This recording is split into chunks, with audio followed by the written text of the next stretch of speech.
नमस्कार दोस्तों। रूस और भारत के बीच चांद पर न्यूक्लियर प्लांट स्थापित करने के लिए टेक्नोलॉजी शेयरिंग की संभावना ने हाल ही में विश्व का ध्यान आकर्षित किया है। ये सहयोग विशेष रूप से भारत के सफल चंद्रयान-3 मिशन के बाद और रूस की लूना 25 मिशन की असफलता के बाद बढ़ा है। रूस और भारत की स्पेस एजेंसियों के बीच लंबे समय से टेक्नोलॉजी शेयरिंग की जा रही है और इस नई पहल से दोनों देशों के बीच संबंध और मजबूत हो सकते हैं। रूस, जो न्यूक्लियर पावर में अपनी उन्नत तकनीक के लिए प्रसिद्ध है, भारत के साथ चांद पर न्यूक्लियर पावर प्लांट स्थापित करने के लिए तकनीक शेयर करने को तैयार है, क्योंकि आने वाले 100 वर्षों में मून पर माइनिंग का कार्य अत्यधिक संभावनाओं से भरा हुआ होगा, लेकिन यह एक चुनौतीपूर्ण और जटिल प्रक्रिया भी होगी। मून की सतह पर मिलने वाले विभिन्न खनिज और संसाधन, विशेष रूप से हीलियम-3 ने स्पेस और एनर्जी के क्षेत्र में क्रांति ला दी है। हीलियम-3 एक दुर्लभ आइसोटोप है जो धरती पर बहुत कम मात्रा में पाया जाता है। विज्ञानियों का मानना है कि हीलियम-3 का उपयोग न्यूक्लियर फ्यूजन रिएक्टर में किया जा सकता है, जो बड़ी मात्रा में स्वच्छ और टिकाऊ ऊर्जा प्रदान करने में सक्षम हो सकता है। नासा के अनुसार चांद की सतह पर हीलियम-3 का प्रचुर मात्रा में मौजूद होना बहुत अच्छा संकेत है। मून पर माइनिंग की प्रक्रिया में कई चुनौतियां हैं। मून का वातावरण अत्यधिक कठोर, जिसमें तापमान दिन के समय में 127 डिग्री सेल्सियस और रात में -173 डिग्री सेल्सियस तक गिर सकता है। इस प्रकार के चरम तापमान माइनिंग और अन्य गतिविधियों के लिए आवश्यक उपकरणों और मशीनों के लिए एक बड़ी चुनौती हो सकते हैं। इसके अलावा मून पर ग्रेविटी की धरती की तुलना में बहुत कम है, जिससे उपकरणों और मानव गतिविधियों में ऑपरेशन में जटिलता बढ़ सकती है। इस हार्श एनवायरनमेंट में करने के लिए अत्यधिक उन्नत तकनीक, रोबोटिक्स और ऑटोनोमस सिस्टम की जरूरत होती है। इसरो ने अपने चंद्र मिशन के माध्यम से मून पर माइनिंग और अवशेषण के लिए महत्वपूर्ण कदम उठाए हैं। चंद्रयान-3 मिशन की सफलता ने इसरो को ग्लोबल स्पेस इन्वेस्टिगेशन के प्रमुख खिलाड़ी बना दिया है। भारत का उद्देश्य अब मून की स्थायी बेसिक स्ट्रक्चर विकसित करना है, जो भविष्य में माइनिंग और अन्य वैज्ञानिक गतिविधियों के लिए मार्ग प्रशस्त करेगा।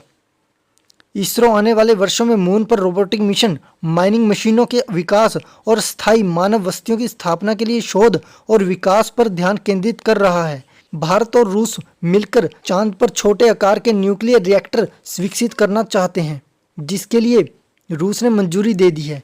यह रिएक्टर चांद की सतह पर आवश्यक ऊर्जा प्रदान कर सकते हैं, जिससे माइनिंग और अन्य वैज्ञानिक गतिविधियों को संचालित किया जा सके।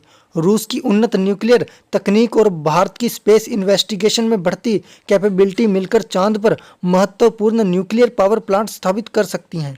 रूस के सरकारी मीडिया आउटलेट के अनुसार रूस चांद पर ground breaking nuclear power plant project में भारत और चीन को शामिल करने में रुचि दिखा रहा है। रूस का मानना है कि यह सहयोग दोनों देशों के लिए अत्यधिक लाभकारी हो सकता है, विशेषकर जब अंतर्राष्ट्रीय स्तर पर स्पेस रिसोर्सेज माइनिंग की दिशा में कदम उठाए जा रहे हैं। चीन भी चांद पर अपने एम्बिशियस गोल्स के साथ इस प्रोजेक्ट में शामिल हो सकता है। रूस का उद्देश्य भारत और चीन के साथ मिलकर एक स्थिर और टिकाऊ ऊर्जा स्रोत स्थापित करना है, जो चांद पर भविष्य के मिशनों को ऊर्जा प्रदान कर सके। हीलियम-3 चांद पर सबसे महत्वपूर्ण संसाधनों में से एक है। यह धरती पर अत्यंत दुर्लभ है, लेकिन विज्ञानियों का मानना है कि चांद की सतह पर इसकी प्रचुर मात्रा में उपलब्ध होना हमारे लिए एक गौरव की बात है। हीलियम-3 का उपयोग न्यूक्लियर फ्यूजन रिएक्टर में किया जा सकता है, जो स्वच्छ और सीमित ऊर्जा प्रदान कर सकता है। फ्यूजन रिएक्टर में हीलियम-3 के साथ ड्यूटेरियम को मिलाकर ऊर्जा उत्पन्न की जाती है, जिसमें मिनिमम रेडियो एक्टिव वेस्ट उत्पन्न होता है। इससे धरती पर बड़े पैमाने पर ऊर्जा प्रदान में क्रांति आ सकती है, जिससे दुनिया की ऊर्जा जरूरतों को पूरा किया जा सकता है। मून की सतह पर हीलियम-3 के अलावा भी कई अन्य महत्वपूर्ण मेटल्स और मिनरल्स मौजूद हैं। इनमें टाइटेनियम, सिलिकॉन और एल्यूमीनियम प्रमुख हैं। टाइटेनियम का उपयोग हल्के और मजबूत स्ट्रक्चर मटेरियल बनाने के लिए किया जा सकता है, जो अंतरिक्ष यान और अन्य स्पेस टेक्नोलॉजी के लिए उपयोग में आ सकता है। सिलिकॉन का उपयोग सौर पैनल्स और इलेक्ट्रिक उपकरणों के निर्माण में किया जा सकता है, जबकि एल्यूमीनियम का उपयोग लाइट वेट इंफ्रास्ट्रक्चर कंपोनेंट्स बनाने के लिए किया जा सकता है। इन मेटल्स का उपयोग करके अत्याधुनिक गैजेट और उपकरण बनाए जा सकते हैं जो भविष्य में स्पेस इन्वेस्टिगेशन को आगे बढ़ाने में सहायक होंगे। अगर इंसान मून पर माइनिंग करके वहां के रिसोर्सेज का सही तरीके से एक्सप्लॉइट करता है तो ये ट्रिलियंस ऑफ डॉलर की इकोनॉमी बना सकता है। हीलियम 3 जैसे संसाधनों का कमर्शियल यूज धरती पर एनर्जी प्रोडक्शन के क्षेत्र में क्रांति ला सकता है। मून ह्यूमन बींग्स के लिए अत्यधिक चुनौतीपूर्ण स्थान है। वहां का तापमान दिन और रात में अत्यधिक अंतर है जिससे मानव बस्तियों के लिए अनुकूल वातावरण बनाना कठिन हो जाता है।